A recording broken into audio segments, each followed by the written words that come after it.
It's Rebecca Masterson. I am Chief Counsel of Gen Justice, and I am first and foremost so excited that we had such a tremendous response to this presentation.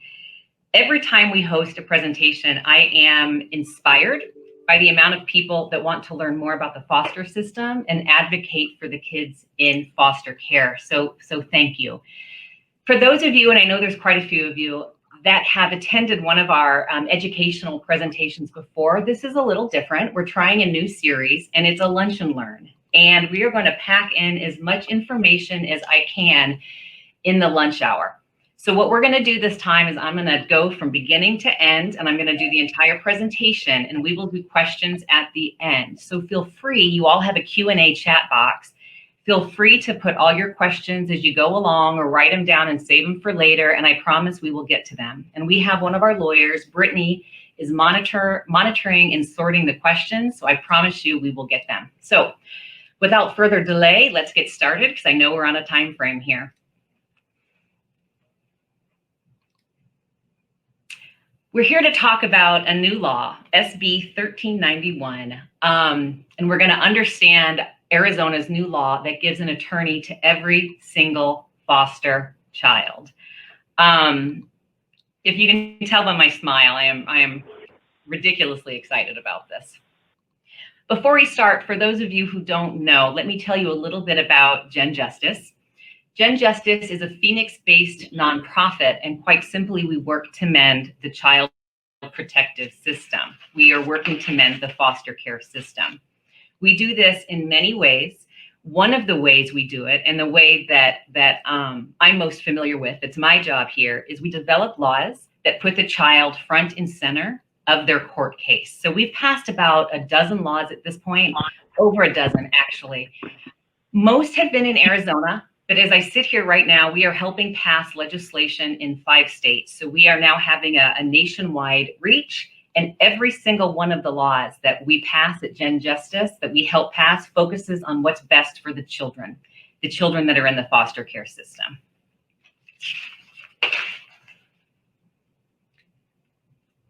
SB 1391 is based on the simple premise that children deserve the same rights as everybody else in their court case. Quite simply, SB 1391 gives Arizona's children the right to attorney representation.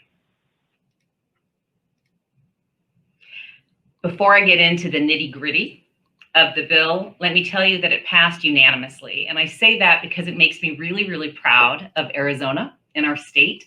There was not a single dissenting vote throughout the entire process. Arizona lawmakers were nonpartisan when it came to a crucial legal right for children. It was signed into law on April 4th, so just a little bit ago, by Governor Ducey. And when it takes effect, I can't give you an exact date, but this is a question I've gotten quite frequently. It takes effect 90 days sine die. And yes, I had to write down the pronunciation for myself and highlight it over here. You didn't know you'd learn a little Latin in this presentation, but there you go. What sine die means is when the legislature adjourns.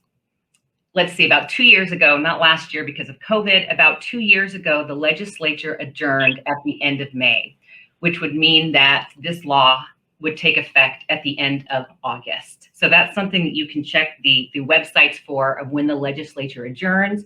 We've got 90 days to prepare, and then SB 1391 and all of the laws that have been enacted in Arizona this session will take effect.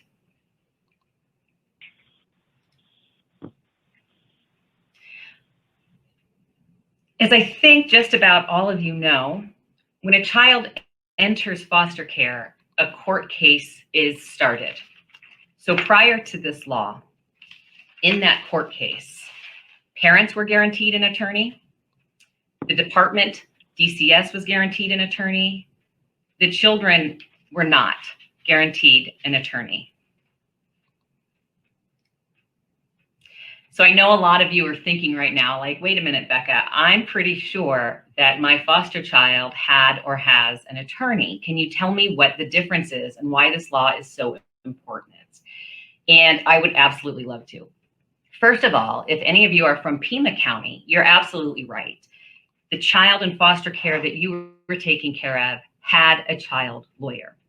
For those of you who are dialing in from Maricopa County, in the Phoenix area, your foster child had a guardian ad litem, or what's called a GAL.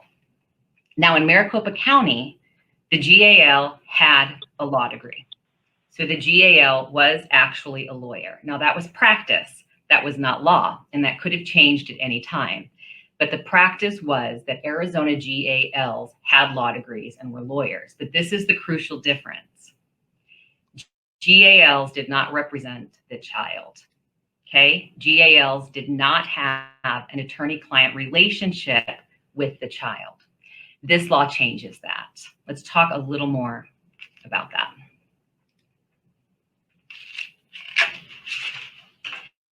The biggest question, in addition to the wonderful messages of congratulations for all Arizona's foster children, the biggest question we get is, what is the difference between a child lawyer and a GAL? And that is an exceptional question. And we spent a lot of time with lawmakers on this exact point. A child lawyer represents the child. Think about it in the most traditional context. As an adult, you've got a legal issue, you go out, you hire a lawyer, that person is your lawyer. There is an attorney-client relationship there. That's what a child lawyer in this new law provides to Arizona's foster children. Conversely, a guardian ad litem does not represent the child. Okay, there is not an attorney-client relationship there. The GAL's duty is to the court. A GAL is actually a court advisor. So they advise the court about what they think is best for the child, but they don't represent the child. This is a really big point. Attorneys in Arizona, and in every state actually, are bound by what's called rules of professional responsibility. Sometimes the shorthand is called ethical rules or lawyer rules. These ethical rules are binding on lawyers. We have to comply with them, or we are subject to discipline by the state bar. All lawyers, all child lawyers who now have a client and represent a client will be bound by these ethical rules, these rules of professional responsibility. And this is a really big deal because there's quite a few rules. A big one is that you have to advocate for your client. You have to, or you're subject to state bar discipline. Okay, this is the child lawyer side. A guardian ad litem has actually no obligation to advocate for the child's legal rights. Okay, and it makes sense because they're actually there for the court. They're there as a court advisor. They don't represent the child. So they're not bound by these ethical rules like every lawyer who has a client is. So what that means is that a child lawyer will have to advocate for the child's position. So that means that for foster children in Arizona, a child lawyer will file motions and pleadings and oral arguments, and they will have to advocate for a legal position that serves their client. The GAL did not have that obligation. Now, I know some of you are like, I had an amazing GAL, and some of you are like, I had an average GAL. This makes all the rules the same. You don't have to be exceptional to comply. You now have to comply because you have an attorney-client relationship and you have a client that you're representing. Another really, really, really important distinction between a child lawyer and a GAL is the state bar of Arizona. So lawyers who practice in Arizona are subject to independent oversight by the state bar.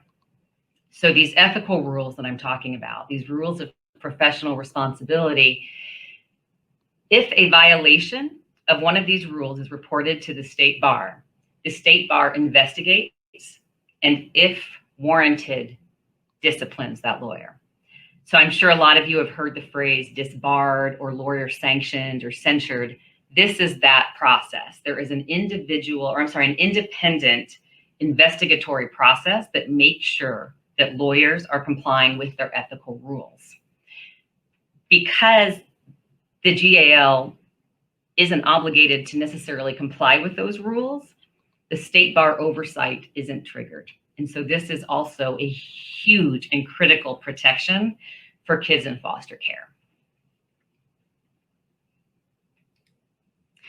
If you guys are saying like, wow, these rules sound like a really big deal, they are. Trust me, they are. It's something you discuss in law school. It's something you do in practice. Lawyers, like foster parents, have to do a certain amount of continuing education every single year. And a portion of that education has to be on these ethical rules. So it is something that is ingrained in the practice of law and something that lawyers are very, very serious about. And if you're not serious about it and you don't comply, you can get disciplined by the state bar. So they really are a tremendous deal. And now we're bringing all of the protections of those rules and applying them to kids in foster care. So some more about these rules. Now that these kiddos are the client and the attorney represents the child, what is the change? What must a lawyer do? And I'm stealing these are quotes. So a lawyer must act with commitment and dedication to the interests of the client. So they have to work. They have to advocate for the legal rights of their client. They have to act with diligence and promptness. And I know a lot of you are hopefully cheering like I am when you hear the word prompt and diligent. A lawyer representing a client has to take whatever lawful and ethical measures are required to vindicate a client's cause. Now let's pause on that one, because in foster care, what is the child's cause? Well, the child's cause can be many, many, many things. The child's cause can be not delaying a court case.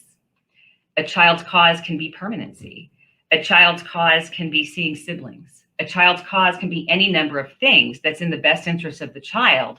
And these ethical rules say that the child lawyer will take whatever lawful and ethical measures are required to vindicate a client's cause.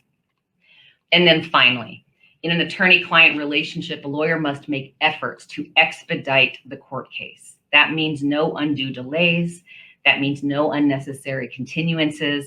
If it's not in the client's best interest, if it's not helping that child, a lawyer has a legal and ethical obligation to say, this isn't in my client's best interest, and I'm going to oppose it in court. So this slide right here, every single one of these quotes comes from those ethical rules I told you about. These are the rules of professional responsibility. They're not super exciting, but feel free to Google them. Rules of professional responsibility of Arizona. You will see all of these rules, and these are just 4 of the many, many rules that a child lawyer will now be bound by when accepting a case that represents a client.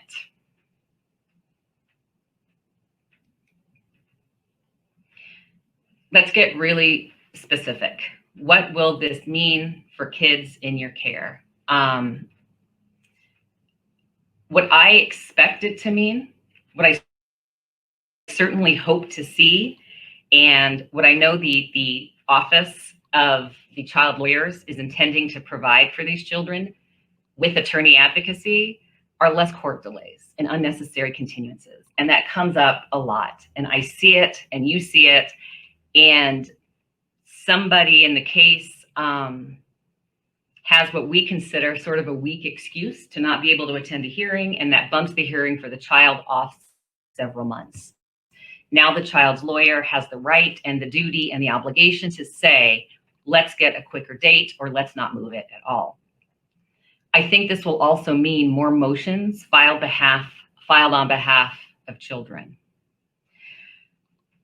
Motions pleadings are written documents that are filed to the court. The court reads them. They contain legal arguments for the different positions. So these are things that DCS files on their behalf through their attorney, and the parents have filed through their attorney, and the child didn't necessarily have anyone filing motions before the court for the court to consider on behalf. There should be, in general, more advocacy on behalf of children. Okay, there should be more arguments, there should be more pleadings, there should be, to state it simply, more lawyering on behalf of children and what they need to get in and out of the system safely and be better protected. I hope that this will mean less time in the system. And there is research out there, and I'm not going to bore you with a bunch of statistics, I promise. But there is research out there that says child lawyers result in much less time in the system. Children who cannot safely go home can be adopted up to 3.5 times quicker. And I think if you consider that there will be less court delays and continuances, you can see how this might speed up the system.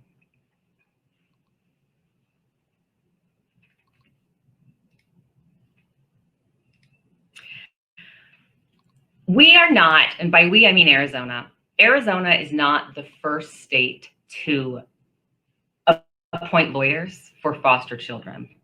But I will tell you, and I'm really proud of the way we did it. We did it well. We did it thoughtfully, and we spent a lot of time on it. And I would say we are, once this is enacted, going to be one of the best states in the country on this issue. And here is the reason why. Other states that provide their kiddos in foster care attorneys put in a lot of caveats. They will say, for example, a child in foster care will have their own attorney at the age of 10 and up. Or a child in foster care will be appointed an attorney if the case is going to severance. Our law doesn't have any of those caveats. Arizona says a child in foster care will be assigned before the first hearing. Okay, so as we already talked about, when a child enters foster care, there's a court case. At that hearing, the court will appoint a lawyer. There will be no delay and there will be no waiting from the get-go. The Arizona law says that a child will have representation at all stages of the case, not at TPR, not at dependency, not at any of these stages, the entire case, and this is important, until permanency. So this means that some of the kids who are severed from their parents, but they haven't had an adoptive family or a guardianship come through for them, they will still have an attorney there to fight for their rights, to fight for their best interests, and to make sure, let's say they have an issue about a placement, or they don't feel safe, or they have a school issue, they will still be represented. Arizona's law does not start or end it does not end at a certain time. It ends at permanency when the court case is closed. We intentionally and specifically did not put any age limits in our law. It's going to look different for infants, of course, and very young children, and we will talk about that in a little bit. But infants deserve the same level of advocacy and the same level of protection as a child who's 10 and up. You know, for example, in those other states, the Arizona law, once a court case is filed and a child enters foster care, no matter the age, that child will have a lawyer. Can GALs still be appointed? Absolutely. Because guardians ad litem are court advisors, okay? A court at any point can say, this case is very complicated, or this case is very unique, and I would like a guardian ad litem. And the court can assign the guardian ad litem, who will be a separate person at the table, in addition to the child lawyer. The child lawyer is now guaranteed. The court can also, under its own discretion, appoint a GAL. And that, just by the way, is the same as it works for the parents in these court cases. The parents are automatically assigned with the same parameters a parent's lawyer.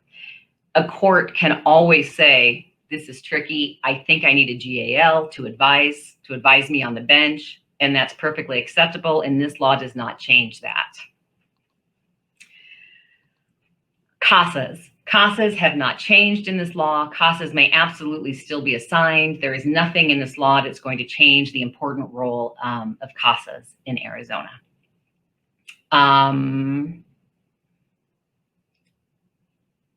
Okay, I see your questions coming in. Don't worry, Brittany's got them. But I do have a couple frequently asked questions. And I know I'm a quick talker, but I know there's going to be questions. And I wanted to do my best to finish up in 45. So I've got about 10 more minutes of the frequently asked questions, maybe a little less, and then we're going to go to your questions. So I know the biggest question is, what are you going to do? How is a child, an infant, going to tell their lawyer what they would like to do in the case? They won't. They're an infant. There is a doctrine in the law called substituted judgment. And I'm not going to bore you with the details, but just know that it's governed by those rules I told you about of professional responsibility. It's a very common practice in the law. And what it's going to look like is that for young children and for infants, the child lawyer will look a lot like the GALs, okay? With the difference of they have a duty to advocate. They have a duty to be a lawyer. But they can look at the situation, they can interview, they can talk to foster parents, they can get all the information and make a judgment about what's in that child's best interests, and then advocate that position to the court. So that's how it's going to work for infants and young children. And there are some states that don't provide infants lawyers. Personally, I find that to be a tremendous legal injustice, because just because they can't speak to the court or stand up on their own 2 feet doesn't mean that the advocacy should fall short. And so in Arizona, it will not. Number 2 is, can siblings be represented by the same lawyer? And I'm going to give you a really solid answer of probably. Okay, probably. Siblings can be represented by the same lawyer unless there's a legal conflict. I'm not going to go into what a legal conflict will be, but it's pretty rare for siblings. This will be addressed and handled in the court rules, which I'll talk about in just a little bit. But for the most part, I know some of you amazing people out there foster more a sibling group, and it might be easier for the attorney to represent all the siblings at once. And unless there's a good reason not to do so, yes, that's going to be able to happen. Number 3 is, can a child lawyer talk to foster parents and relative caregivers or kinship providers? Absolutely, yes. Now, the law doesn't say they have to, but the court rules will, okay? A lawyer has an obligation to investigate the case. They have an obligation of due diligence. They have an obligation to do what's best for their client. And so if that lawyer thinks that talking to the foster parents or kinship providers is helpful, that lawyer will do it. It's going to look a lot like a GAL. Like, sometimes it's helpful and necessary, and sometimes it isn't. And we will get more clarification about that in the court rule. Number 4, I'm going to touch on very, very briefly. It's the attorney-client privilege. The attorney-client privilege, for those of you that don't know, is really a zone of privacy. A client can tell their attorney something and expect and is entitled to privacy. Okay, that means the attorney cannot tell anybody else.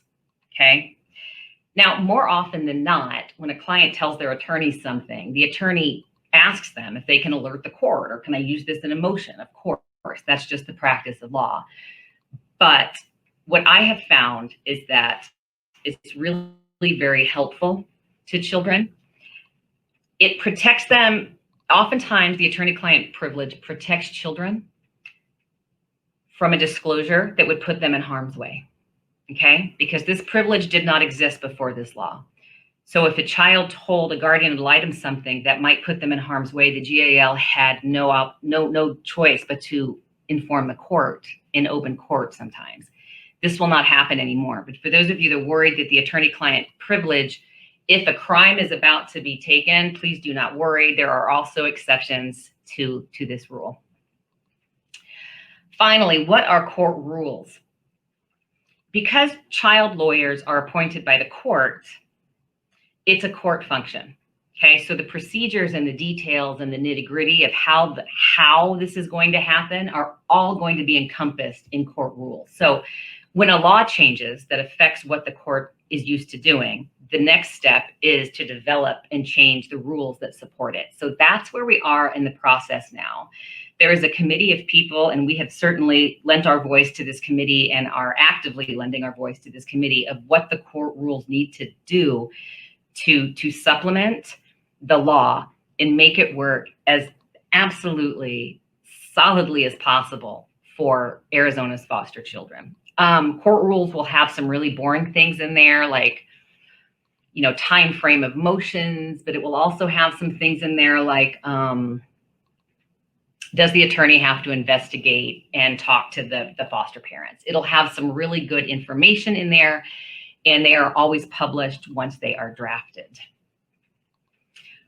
Okay, guys, that was a quick and, down and dirty presentation about this new law, SB 1391. So I keep using the bill name. It's Senate Bill 1391. When it's enacted, 90 days sine die, it will be in a statute. It will be in an Arizona state law. Really quick, before we go on to questions, and I see many here, I need to plug the organization that I work for, Gen Justice. We get so many wonderful messages. We have been just flooded with messages about this law. And yeah, I'm not gonna lie, we're pretty excited about it too. This really is a game changer for Arizona's foster children. And we are the only organization in the country doing what we do. And to state the obvious, I need to tell you that it isn't free. So after this presentation is over, if you hang tight, it will direct you directly to our website, where you will find that we are a qualified foster care organization, and we definitely qualify for that tax credit, and any donations that you would like to offer would be phenomenal. genjustice.org, or again, stay on the presentation and it will take you directly to our website. Okay, we are going to head to questions now, and we have about 15-ish, 20 minutes for the questions.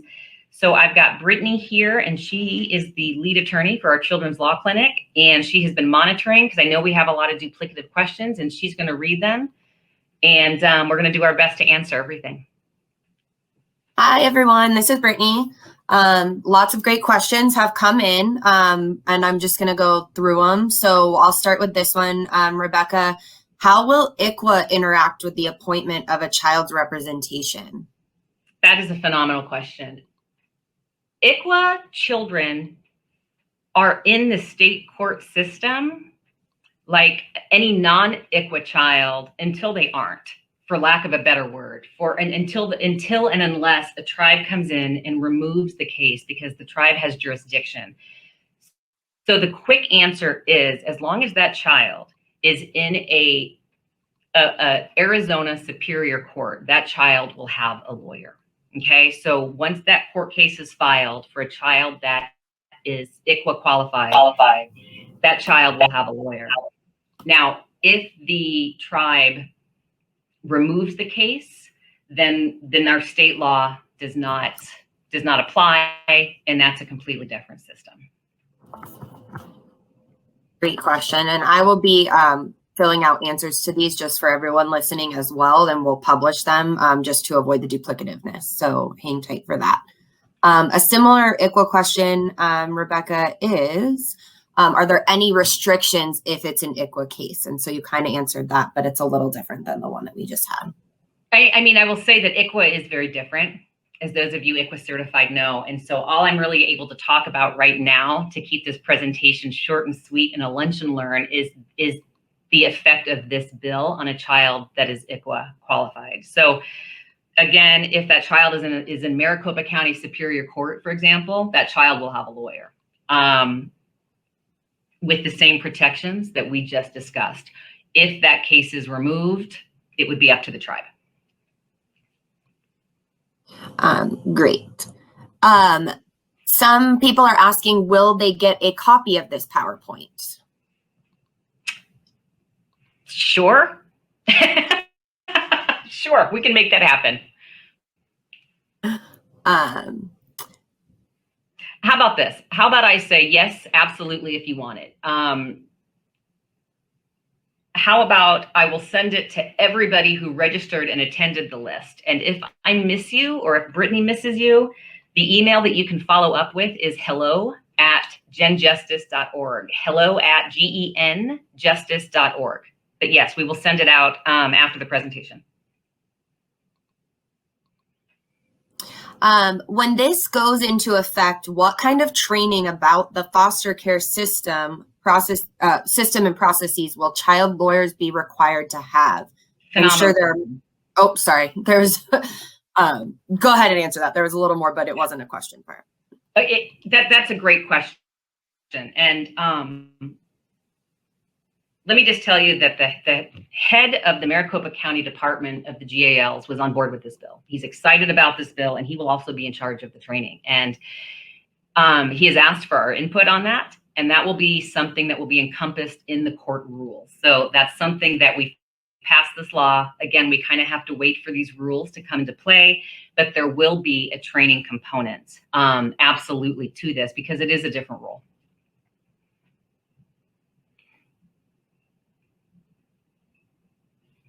Okay.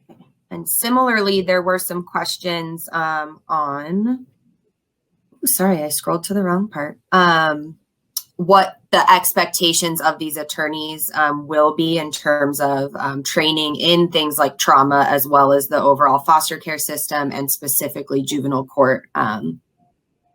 So you already answered that with those. Keep your eye on the court rules. Let me just tell you that we are extremely cognizant of the fact that passing this law is a first and amazing step. The second part of this is making sure that we can change the culture, that the child lawyers really should be the best they absolutely possibly can be. And so we are working very hard to make sure that they get the training that they need to work as hard as they possibly can for these children and advocate for their legal rights. Does the GAL now become the child's attorney, or is a separate lawyer appointed? So part of that is going to, again, come from court rules. The court rules really do define, like, the law is the big umbrella. The law says every single child in foster care gets a lawyer. The court rules are really going to provide some of these details. But because Maricopa County's GALs all happen to be attorneys, yes, these GALs will now take off the GAL hat and put on the child lawyer hat. Now, what's going to happen between that hat change is training, okay? The court rules are going to be implemented. There is going to be training. There are going to be seminars with the judiciary and the bench. And we are thrilled to be a part of that and to advocate on behalf of the children. I don't have an answer as to if a child has a lawyer and needs a GAL, where the GAL will come from. I don't have an answer as to how they're going to divvy up the department that way. I can just assure you that if a child needs both, a child will have both. It's a really good question, guys. Mm-hmm. There's been several people asking what will happen to the current GAL on a case for counties like Maricopa where there's not already a lawyer. Does that person change and take on the role of a lawyer, or will it be a whole new person if we know? So that brings up a really interesting question of what happens to children who are already in the system and have a GAL. And that is it's a complicated legal question that we are researching and weighing in on. There's no question that every child that comes into care, once the bill is enacted, seeing a DA, they will have a child lawyer.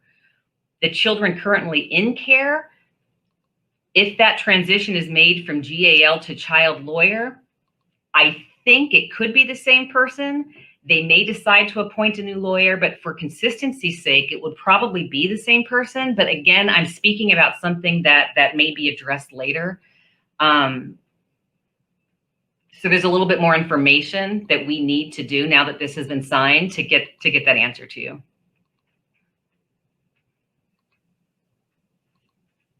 What is the obligation for a lawyer if a child wants something that is not, quote, in the child's best interest? Example, a child only wants to go home and not other permanency, but the department is moving toward a severance. The department is moving toward what? Toward a severance. So this is what's called client-directed lawyering, and it's a fundamental principle in our legal system.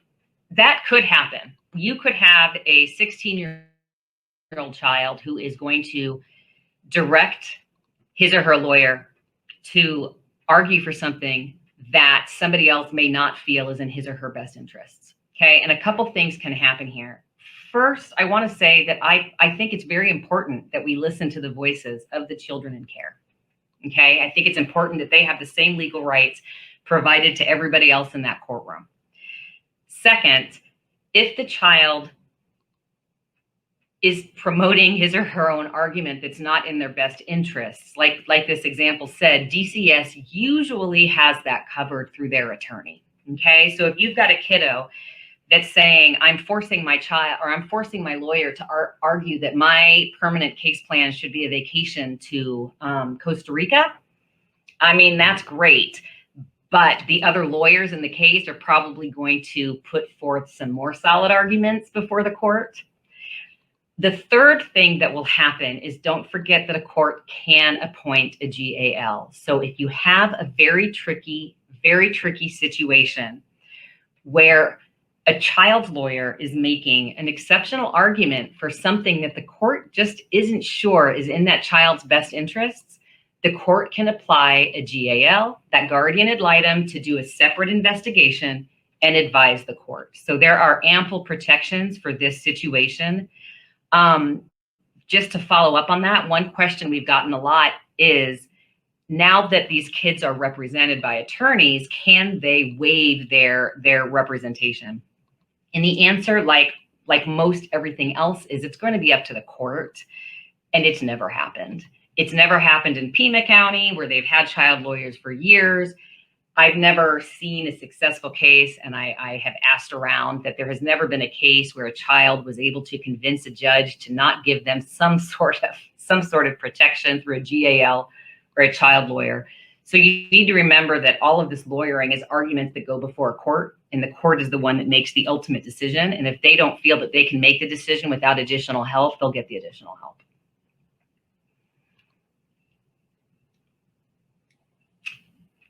Anything else, Brittany?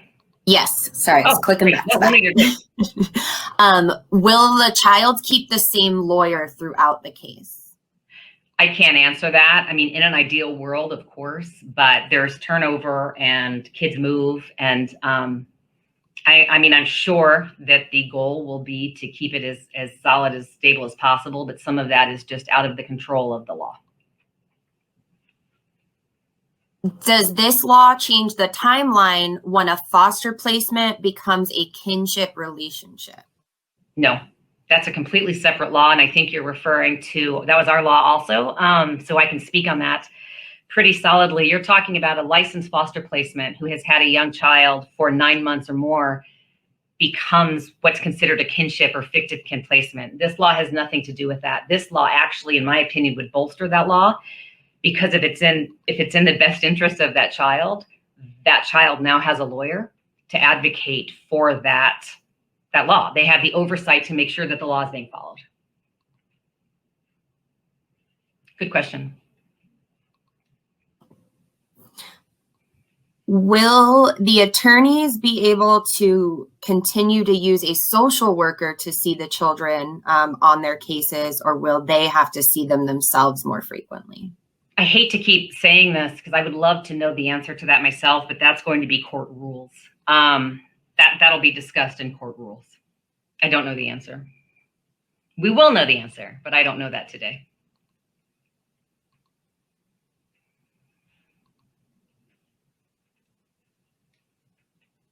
I think you answered one similar to this, but just to reiterate, because it is a very common question, is it true that the lawyer advocates for the children's wishes and not particularly for their best interests, whereas a GAL advocates for the children's best interest and not for their wishes?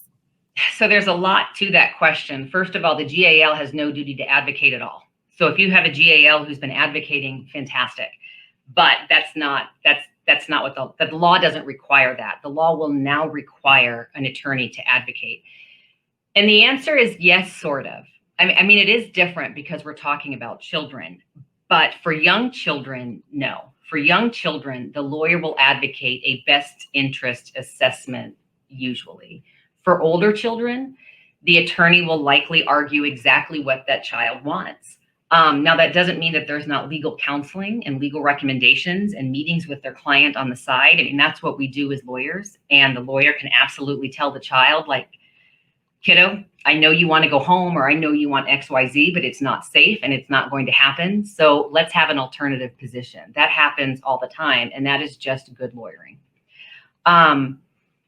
So I don't want anybody to leave this seminar thinking that the best interest of children is not front and center. This law puts that assessment exactly front and center.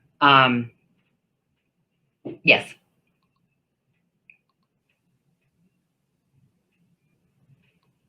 This is with me, which I can definitely do. no, this is a good question. I think a lot of them, there's two more that haven't been asked or touched on yet. One is, can a youth fire their lawyer? Can a youth fire their lawyer? Yes, that is the question. A foster child would have to get court approval for that. I mean, just by the fact that they're not 18 and the guardianship of them lies elsewhere.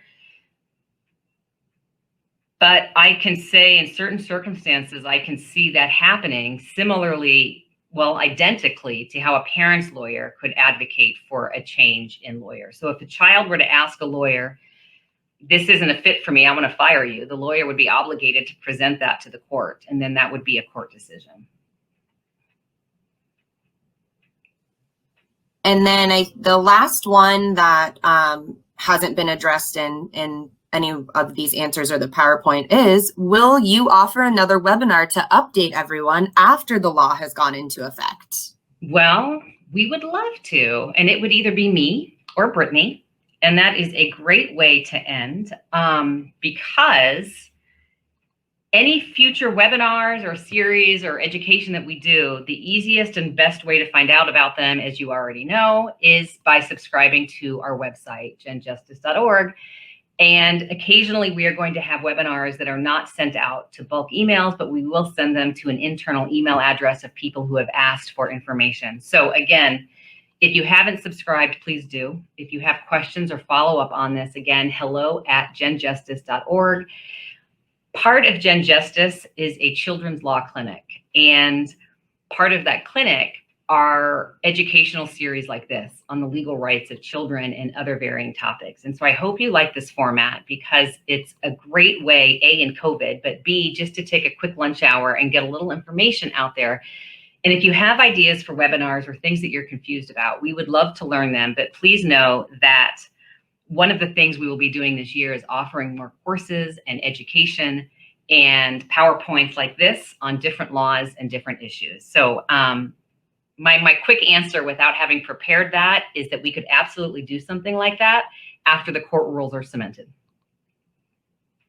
Any other last questions before we sign off, Brittany?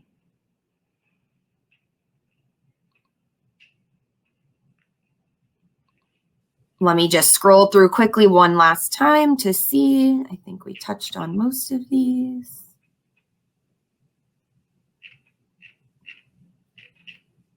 Well, I'll just say thank you.